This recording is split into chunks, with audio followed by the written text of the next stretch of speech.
Le péché est pardonnable. Ce n'est pas croire que Jésus était mort à la croix.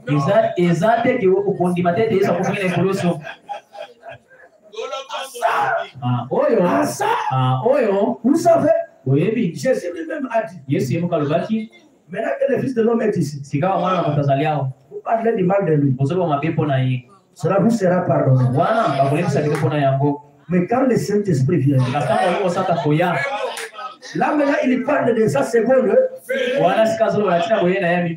voulais dire ce que Sobranam dit, c'est que nous avons aujourd'hui. Madame dit clairement, c'est que nous avons aujourd'hui. Il dit parler du mal de cela. Cela ne vous sera jamais pardonné. En d'autres langages, le Fils de l'homme se manifeste ici dans sa première venue. Vous manquez du respect à cela. Cela vous sera pardonné. Mais quand le Fils de l'homme reviendra, parlez faire la même chose. Mais dans sa seconde venue, manquez du respect à cela. Cela ne vous sera jamais pardonné. Vous voyez le risque que les gens prennent en manquant du respect à la parole. En manquant du respect à ce que Dieu est en train de faire aujourd'hui. Les gens emploient des langages injuriés pour ceux qui les ignorent. Fait quand quelqu'un vous parle de quelque chose, si vous n'avez pas encore vu cela, ne dites rien. Ne mettez pas aussi point. Priez. Et laissez ça comme ça. Demandez que Dieu vous révèle. Ne l'injuriez pas. Ne manquez pas du respect à ça. Ne développez pas aussi un sentiment de haine.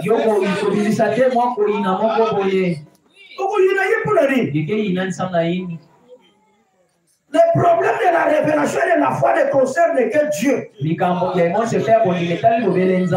Bible dit que ça ne dépend pas de celui qui fait, ni de celui qui court, mais de Dieu qui fait miséricorde.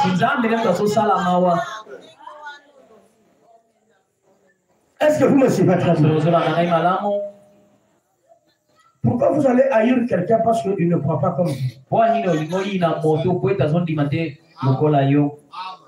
Pourquoi vous avez créé des barrières?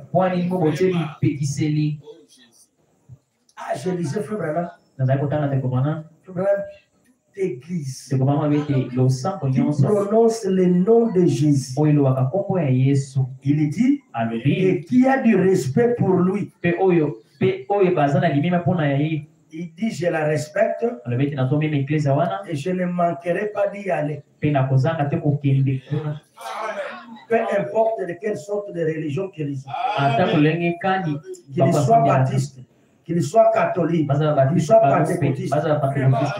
Le problème est qu'il respecte seulement mon Dieu.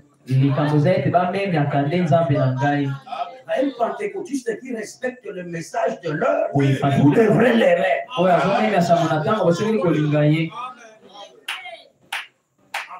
Un catholique qui respecte le message de l'heure, vous devrez l'aimer. Et vous pouvez l'appeler votre frère.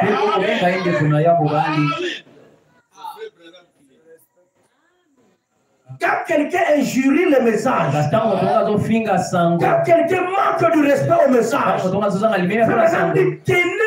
éloigné à ceux qui méprisent la parole.